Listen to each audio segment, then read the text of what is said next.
It is the Patrick Netherton Show right here on 1130 The Tiger. We're pleased to welcome in hell of a guy, the man who somehow got the job I should be doing right now. He is the BBQ editor of Texas Monthly Magazine. He is Daniel Vaughn. Daniel, how are you, man? I am doing well. How are you doing? I'm good. Hey, before we get into kind of what's going on now, let's go back a little bit. Last time we had you on the show, you came in studio and you were nice enough to do that. You were coming over to try out Lucky Palace, which has been a James Beard Award nominee for a couple of times for their wine list. And Christopher J. from the Tourism Bureau brought over a little Real Barbecue, and that led to us loading up and going over to Real Barbecue, and you got to meet one of the more intriguing guys in the city of Shreveport, and that's Harvey Clay, the pitmaster over at Real Barbecue. Just kind of give us an idea of what the rest of the trip to Shreveport was like for you with Real Barbecue and then over to Lucky Palace.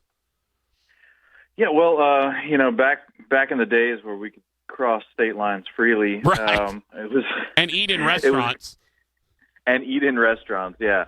I mean, Lucky Palace, let's start there. It's a place that I've been wanting to go to ever since I saw it on the Truth South show with John T. Edge. And when I saw it on that show, I knew it was a place I wanted to be. It just looked like a place full of hospitality, of course, a great wine list and great food. So it was, selfishly, it was nice to go with several other folks who like to eat. That way I could order a whole lot of the menu. So, yeah, that was great. Now, Real Barbecue, I mean, the food was great, but the conversation was just as good. And I actually talked to Harvey a couple of times after to write an article about him and his roots are going all the way back to Midland, Texas, and growing up there and the barbecue he grew up with and what it was like living there back in the time. I mean, he lived there, he went to a segregated high school, and he was the last graduating class from that high school. So living there in that time and sort of understanding the barbecue culture back then was really, really valuable in our conversation. You know, it's interesting, too, because you travel a lot. You've traveled the world eating barbecue. You've traveled the country, obviously, eating barbecue. And it seems like wherever you go, there is someone somewhere that has a Texas barbecue influence, whether they're from Texas, they went down to Texas and spent time down there. I talk about Blake Stoker at Blake's Barbecue in Martin, Tennessee, which we're going to get you up to at some point. But this is a young kid in his early 20s who just went to Texas on his own, learned from a lot of the pitmasters in Texas, and is now doing Texas-style barbecue in Northwest Tennessee. You've met people in Oregon that are doing this and all over the world. Is it kind of intriguing that you keep running into people who have Texas barbecue influences all over the country and all over the world? I mean, I guess I'd say it's pretty rewarding just knowing that Texas barbecue has become that popular. And I think a lot of it just has to do with when somebody comes here to Texas and they eat the barbecue, before then, they probably had an idea of what barbecue might have been like or might be like, and then they have Texas barbecue, and it's like, once you've had smoked brisket here, it really clues you in as to why everybody loves it. And then you get one of those monster beef ribs here. So it's not that surprising that it has become that popular, but yeah, it's always really rewarding to know that Texas barbecue culture has the power to really spread across the world. I actually got to eat with Blake in Hutto, Texas. We were at Putzka Family Barbecue. We ate together there and got to chatting about barbecue. But, yeah, I haven't made it up to his place yet. Well, I tell you what, the new place that he's building, he's kind of had to halt as everything else is right now, kind of stopped. But the new place that he's building, he's renovating, I think it's an old like grain shed or whatever. It's going to be pretty impressive when it's all said and done. But I also want to talk about your personal experience with this because unlike the rest of us who were just kind of at home and then, hey, now you're quarantined and you got to stay home, you can't go eat at restaurants and all of that stuff, you were actually out of the country when this happened, visiting one of the most iconic places in the world at Machu Picchu. Tell me about that experience of trying to kind of navigate all of this, get back home in the middle of this pandemic and this quarantine.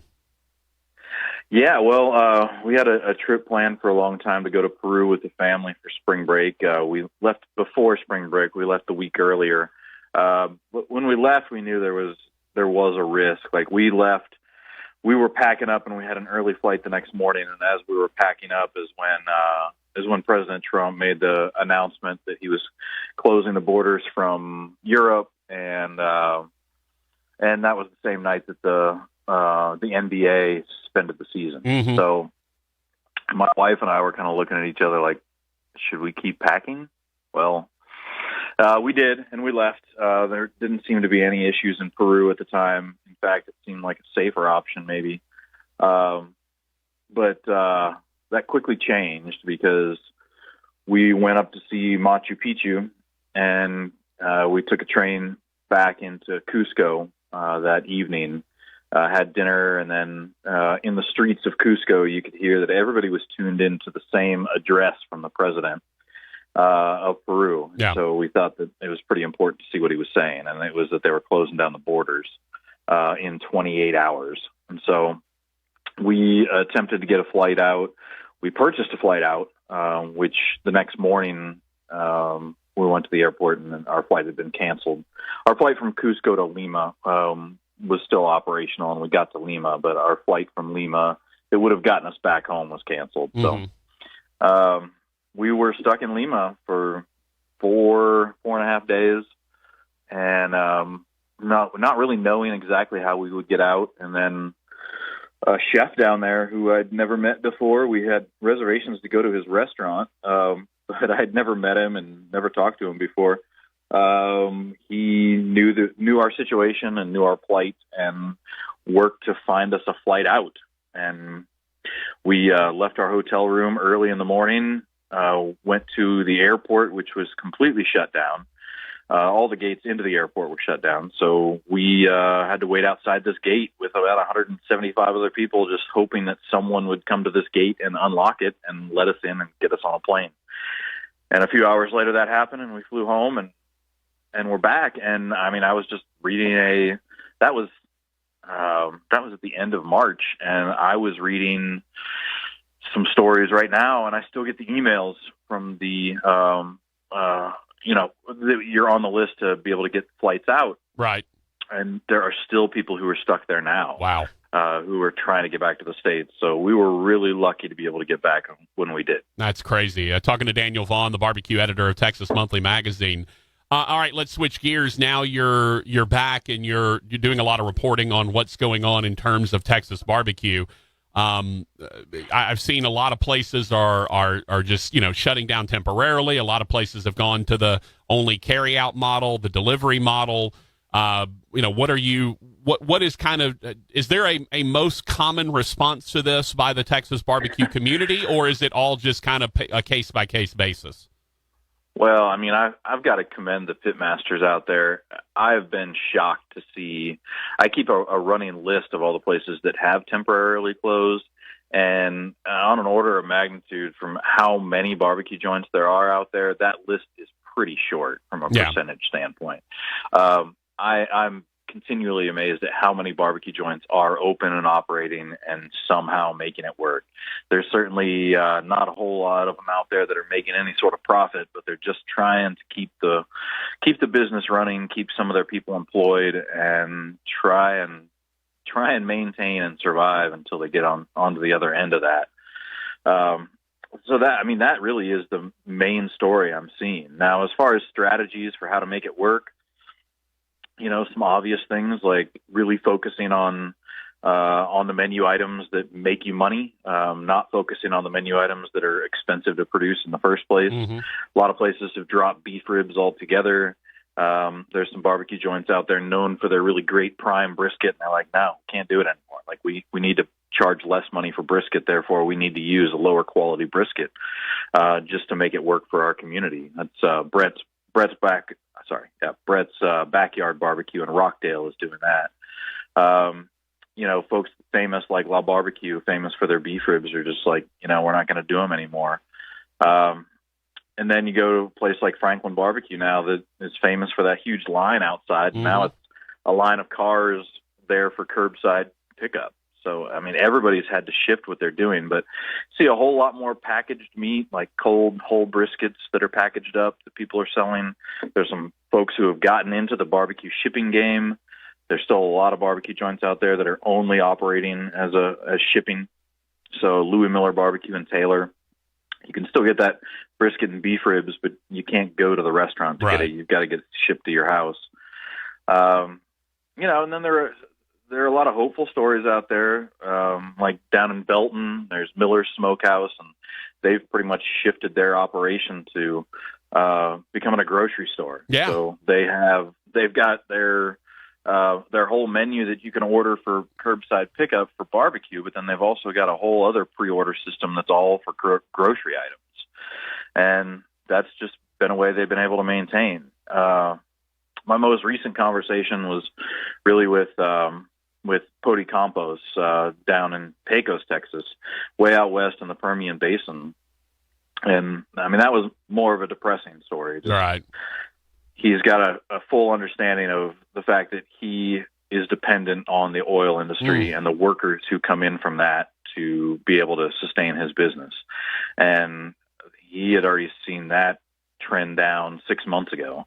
And, the conversation that I had with him about what he's doing right now came the day that the price of oil for the first time ever went negative. Yeah. So, his quote to me is like, what do I have to look forward to? Like what's on the other side of this for me? It's going to be a whole lot of ruin out there in the Permian Basin when that, all the ramifications from the big oil bust are going to continue beyond the coronavirus. Yeah, we're talking to Daniel Vaughn of BBQ Editor of Texas Monthly Magazine. Daniel, our mutual friend Stephen Joseph over in Jefferson. We had a lot of fun trying to figure out how to smuggle barbecue across once the edict went down from Greg Abbott that you couldn't cross into Texas from Louisiana. I'm sitting. And how'd up here, that go? Yeah, I'm sitting up here 12 miles from the Texas border, going, okay, you're going to try to stop me from getting to Riverport to get some barbecue? I don't think so. And yet, when I talked to one of the officers that was when I got stopped at the past the state line, I said, hey, if I was just coming over here to grab something to eat, he said, yeah, absolutely. You can go do that. Just take it to go. I'm like, well, okay, perfect. So they're not really stopping anybody. But you got stopped. I did. They're making everyone pull over. Now, keep in mind, I was trying to get stopped. I was not trying to go back roads. You're swerving. No. Like literally 5 miles inside the border of Texas on I-20 is the Scottsville exit, or just before the Scottsville exit, there's just an unnamed exit to Highway 80. And they literally are pulling everyone over right there. Everyone in the commercial traffic's in the left lane, regular traffic's in the right lane. And so you pull over, and there's a line of officers on the shoulder, on the ramp, and you pull over, and you tell them what you're doing, and they either send you to the tent where they have the paperwork to fill out for quarantining, or they either turn you around and send you back, or they just send you on your way. And I went in, and so I'm going in as a media member. I've got my credentials, and I got a pass from the government saying that I'm an essential services personnel and can travel and all that. And so I go in, and I give them that, and I said, well, let me ask you a question. If I'm just coming to get groceries, would that be allowed? Absolutely. All right, if I'm just coming to pick up food, is that allowed? Yeah, as long as you're getting it to go. Okay, well, then I'm good. I'm set. I'm not worried about it. I'm not coming to stay. I'm just coming to get some barbecue and going. But in talking to Stephen, and I'm hopeful that this is the case around, you've talked to a lot more folks than I have, it seems like maybe some of these smaller towns are embracing the concept of supporting their local business. I know Stephen's talked about how even though he's had to go to the to-go model, he's had some really good days mixed in there that are just as good as when his dining room was open. Have you heard some of that where some of the smaller communities are rallying? Yeah, absolutely. I mean, for so many of these small towns, I mentioned already, Brett's Backyard Barbecue in Rockdale. Mm-hmm. That's exactly what he said, is the community has really rallied around him. But that is also because that community has a target to rally around, that one barbecue joint, or maybe one or two barbecue joints that, that have been there to support them for years and years.